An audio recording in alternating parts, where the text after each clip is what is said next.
ओम नमः शिवाय। मैं हूं ज्योतिष पंडित दीपक दुबे और आज चर्चा करने वाला हूं रत्नों के ऊपर। रत्न किसको धारण करना चाहिए, कब धारण करना चाहिए, कब नहीं धारण करना चाहिए। कई बार क्या होता है कि हम बिना जाने इंटरनेट पर कंप्यूटर पर देख करके, और अल्प ज्ञान बहुत खतरनाक होता है, थोड़ा बहुत जान करके हम अपने से पहन लेते हैं। और बहुत से लोगों को मैं देखता हूं कि वे चंद्र राशि के आधार पर पहनते हैं। यानी राशि जो है, राशि जिसको सामान्य बोलचाल भाषा में कहते हैं, उसको चंद्र राशि को कहते हैं। क्योंकि चंद्र राशि जो है वो चंद्रमा जहाँ बैठा होता है उसको चंद्र राशि कहते हैं, और यही सबसे ज़्यादा प्रचलन में है। तो लोग अपने उस राशि के अनुसार जो है वह कई बार या अक्सर देखा जा रहा है, आजकल प्रचलन जैसा हो गया है कि उसके आधार पर रत्नों को धारण कर लेते हैं। बहुत से लोग तो सूर्य राशि के आधार पर रत्नों को धारण कर लेते हैं। सूर्य राशि या चंद्र राशि के आधार पर रत्न उन्हीं लोगों को सूट कर सकता है जिनके लिए बाई चांस संयोगवश वह राशि या वह स्थान जहां चंद्रमा बैठा है वह शुभ हो। अन्यथा हमेशा आपको लग्न के आधार पर ही रत्न धारण करना चाहिए, क्योंकि जीवन, मृत्यु, स्वास्थ्य, विवाह, संतान, बौद्धिक क्षमता, यह सभी लग्न से सीधे सीधे गवर्न होती हैं। चंद्रमा से बहुत अधिक गवर्न नहीं होती। चंद्रमा का प्रभाव जरूर रहता है, लेकिन चंद्र राशि का उतना प्रभाव नहीं रहता, क्योंकि चंद्रमा तो छठे भाव में भी बैठ जाएगा तब भी आपकी चंद्र राशि हो जाएगी, अष्टम में बैठ जाएगा तो भी चंद्र राशि हो जाएगी। तो क्या उस आधार पर आप रत्नों का निर्धारण कर लेंगे? क्या वह खतरनाक नहीं हो जाएगा? मकर लग्न में जो है, अगर आपकी कर्क राशि है तो क्या आप कर्क राशि के आधार पर आप मोती धारण करेंगे या आपकी? तो इस तरह की चीजों का आपको ध्यान रख करके जो है रत्न धारण करना चाहिए। दूसरा, रत्न एक उपचार विधि है, इसमें कोई संदेह नहीं। हालांकि इसके जो पौराणिक ग्रंथ हैं, जो वेद हैं, उनमें इसकी कोई चर्चा नहीं है, लेकिन वर्तमान में जो आधुनिक काल के जो विद्वान हुए उन लोगों ने इसके ऊपर जरूर अपनी बातें रखी हुई हैं। और मैं भी इसको बहुत अधिक वरीयता नहीं देता, क्योंकि यह जो उपचार क्रम है उसमें बहुत निचले स्तर का उपचार है। लेकिन मेरी जो समझ है, मेरा जो ज्ञान है, उसके अनुसार रत्न जो है वह एक, जैसे हम विटामिन लेते हैं अपने चीज़ों के इम्यून सिस्टम को बढ़ाने के लिए, उसी तरह से जो अनुकूल ग्रह हैं हमारे, उनका रत्न धारण करने से उनकी अनुकूलता में और वृद्धि होती है। तो इस वजह से आप उसको धारण कर सकते हैं। अब कौन से ग्रह आपके लिए अनुकूल हैं और कौन से ग्रह अनुकूल नहीं हैं, इसका निर्धारण तो लग्न कुंडली सबसे अच्छा करेगी। इसका निर्धारण तो चंद्र कुंडली या सूर्य कुंडली तो करेगी नहीं।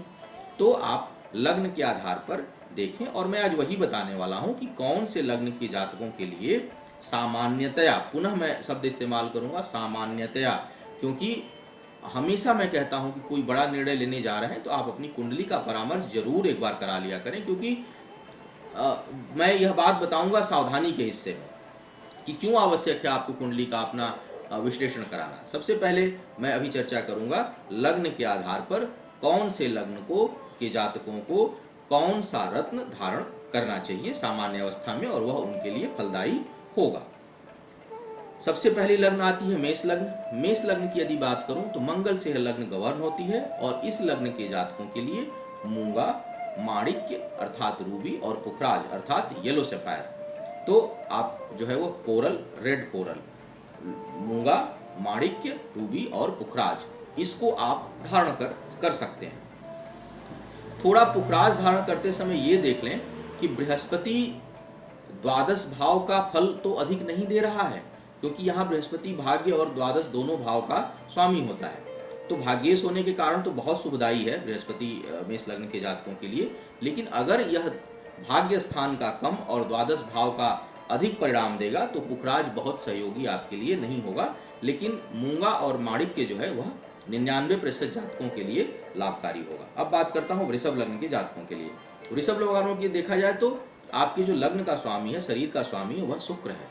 शुक्र का जो रत्न है वह हीरा है, और हीरा अगर सब लोग अफोर्ड नहीं कर सकते, डायमंड सब लोग अफोर्ड नहीं कर सकते, तो इसका उपरत्न ओपल है, यह भी बहुत प्रभावशाली है, और ओपल को आप धारण कर सकते हैं। साथ में पन्ना ही जो है वह भी बहुत योग कारक है आपके लिए, और उसको आप धारण कर सकते हैं। और वृषभ लग्न के जातकों के लिए नीलम बहुत ही योग कारक है। तो शनि की स्थिति यदि बहुत खराब कुंडली में नहीं है, शनि कोई भंग योग नहीं बना रहा है आपकी कुंडली में, तो आपको चाहिए कि आप नीलम अवश्य धारण करें। इन तीनों का कॉम्बिनेशन यदि अंगुली में नहीं पहन सकते तो आप पेंडेंट में भी पहन सकते हैं। इसकी चर्चा मैं अपने कार्यक्रम के अंतिम भाग में करूंगा कि क्या क्या सावधानी और क्या क्या चीज़ें आपको ध्यान रखनी है। अब बात करता हूं अगले लग्न अर्थात मिथुन लग्न के जातकों के लिए। मिथुन लग्न वालों के लिए यदि देखा जाए तो आपके लिए आपका जो शरीर का स्वामी है और सुख भाव का स्वामी है वह बुध है। बुध बहुत अच्छा होता है मिथुन लग्न वालों के लिए, तो आप पन्ना अवश्य धारण करें। दूसरा, आप ओपल या हीरा धारण कर सकते हैं। तीसरा, नीलम भी आप धारण कर सकते हैं, लेकिन नीलम को थोड़ा सोच समझ कर धारण करना होगा, क्योंकि मिथुन लग्न में शनि जो है वह अष्टम भाव का भी स्वामी है। तो अष्टमेश होने के नाते यह परिणाम किसका अधिक दे रहा है यह ध्यान देना आवश्यक होगा। तो थोड़ा नीलम पहनते समय जरूर आपको जांच पड़ताल कर लेनी चाहिए, लेकिन पन्ना और ओपल सामान्य अवस्था में आप धारण कर सकते हैं। अब बात करता हूं अगले लग्न अर्थात कर्क लग्न के जातकों के लिए। कर्क लग्न वालों के लिए चंद्रमा बहुत योगकारी है, चंद्रमा आपका स्वामी है, और अतः मोती आप धारण कर सकते हैं। मूंगा कर्क लग्न की कुंडली में मंगल बहुत ज्यादा योगकारी है, बहुत प्रभावशाली मंगल जो है ग्रह है आपके लिए। तो अगर खराब अवस्था में नहीं है, पुनः एक बार कहूँगा सावधानी का हिस्सा मेरा जरूर देखिएगा, तो आपको मूंगा धारण करना चाहिए। और पुखराज आप धारण कर सकते हैं, लेकिन पुनः एक बार कहूँगा कि पुखराज को थोड़ा सोच समझ के थोड़ा देख करके, क्योंकि यह छठे भाव का भी स्वामी है, तो परिणाम किसका अधिक दे रहा है यह जानना जरूरी होगा। अब बात करता हूँ सिंह लग्न के जातकों के लिए। सिंह लग्न के लिए सूर्य स्वामी है, तो माणिक्य या रूबी आप धारण करें, पुखराज आप धारण करें और मूंगा धारण करें, लेकिन सिंह लग्न के जातकों के लिए भी पुखराज को थोड़ा सोच समझकर धारण करना चाहिए। अब बात करता हूं कन्या लग्न के जातकों के लिए। कन्या वालों की देखा जाए तो पन्ना आपके लिए जीवन रत्न है, नीलम और ओपल या हीरा, लेकिन पुनः नीलम को थोड़ा आपको जांच लेना चाहिए। शनि की स्थिति जरा जरूर देख लेनी चाहिए विशेष रूप से, तो उसके बाद वह धारण करना चाहिए। अब बात करता हूं तुला लग्न के जातकों के लिए। तुला वालों के लिए देखा जाए तो ओपल या हीरा, नीलम और पन्ना, यह रत्न आपके लिए बहुत अच्छे हैं। नीलम अर्थात शनि जो है वह तुला लग्न में परम प्रसन्न रहता है, बहुत खुश रहता है, और यदि शनि की स्थिति बहुत खराब नहीं है तो आपको नीलम अवश्य धारण करना चाहिए। वृश्चिक लग्न के जातकों की यदि बात करूं तो आपके लिए मूंगा, पुखराज और मोती यह बहुत लाभकारी रत्न है आपके लिए, और इन तीनों में से किसी को बहुत अधिक देखने की जरूरत आपको नहीं है, बशर्ते किसी खराब भाव में ना पड़े हों। वह पुनः कह रहा हूं कि सावधानी वाले सेक्शन में आपको देखना है। अब बात करता हूं धनु लग्न के जातकों के लिए। धनु लग्न वालों के लिए पुखराज बृहस्पति का जो रत्न है वह, मूंगा अर्थात मंगल का जो रत्न है, और माणिक्य अर्थात सूर्य, क्योंकि सूर्य भाग्य से आपका। तो सूर्य यदि बहुत खराब परिणाम देने की स्थिति में नहीं है, सूर्य खराब स्थान पर नहीं बैठा हुआ है, तो आपको चाहिए कि आप माणिक्य धारण करें। मकर लग्न के जातकों के लिए यदि देखा जाए तो आपके लिए नीलम, ओपल या हीरा और पन्ना, यह रत्न आपके लिए शुभकारी हैं, योगकारी हैं, और इनका कॉम्बिनेशन बहुत आपको लाभ देगा। लेकिन पन्ना के मामले में थोड़ा सा संभल जाइएगा, क्योंकि पन्ना जो है वह कई बार आपको नुकसान भी दे सकता है, क्योंकि यह खराब भाव का स्वामी भी है। अब बात करता हूँ कुंभ लग्न के जातकों के लिए। कुंभ लग्न वालों के लिए देखा जाए कि आपके लिए भी नीलम, पन्ना या हीरा, ओपल या हीरा, क्योंकि सिंह की जो दोनों क्षमा करिएगा जो शनि की जो दोनों राशियां हैं, उन दोनों राशियों में ही शुक्र और बुध बड़ा योगकारी है, तो इन दोनों का रत्न आप धारण कर सकते हैं। पन्ना के लिए पुनः यहाँ भी थोड़ा आपको देख संभल करके धारण करना होगा। अब बात करता हूँ मीन लग्न के जातकों के लिए। मीन लग्न के जातकों के लिए यदि देखा जाए तो आपको चाहिए कि आप पुखराज, मोती और मूंगा, इनको आप धारण कर सकते हैं, यह बहुत योगकारी है आपके लिए। विशेष करके मूंगा बहुत ज़्यादा योगकारी है मीन लग्न की कुंडली में, तो यदि मंगल की स्थिति खराब ना हो तो आप इन तीनों रत्नों को धारण करें। अब बात करता हूं जो मैं बार बार कह रहा था कि क्या बरतनी चाहिए सावधानी आपको रत्नों को धारण करते समय। रत्न कोई भी हो, कितना भी योगकारी क्यों न हो आपकी कुंडली में, लेकिन अगर वह ग्रह, अगर रत्न से संबंधित ग्रह या जो ग्रह आपकी कुंडली में वक्री हो, नीचगत बैठा हो या छठे या आठवें में बैठा हो, उसका रत्न आपको धारण नहीं करना चाहिए, क्योंकि हो सकता है कि कई बार विपरीत राजयोग में हो तो आपको क्षणिक लाभ दे दे, लेकिन उसका अंतिम परिणाम अच्छा नहीं होता है।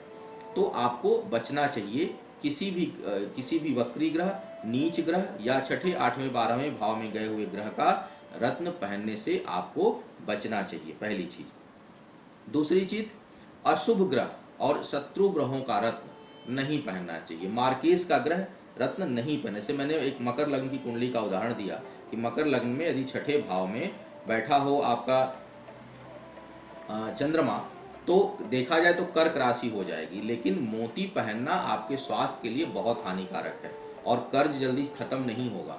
तो मकर लग्न की कुंडली में ऐसी इसी तरह से जो शत्रु ग्रह हैं आपके, वो कोई ज्योतिषी या विद्वान ही बताएगा, उससे आप जांच करा लें। और तो शत्रु ग्रहों का, मार्केस का, अष्टमेश का, खष्टेश का, कम से कम इनका जरूर आपको रत्न बचाना चाहिए, नहीं धारण करना चाहिए।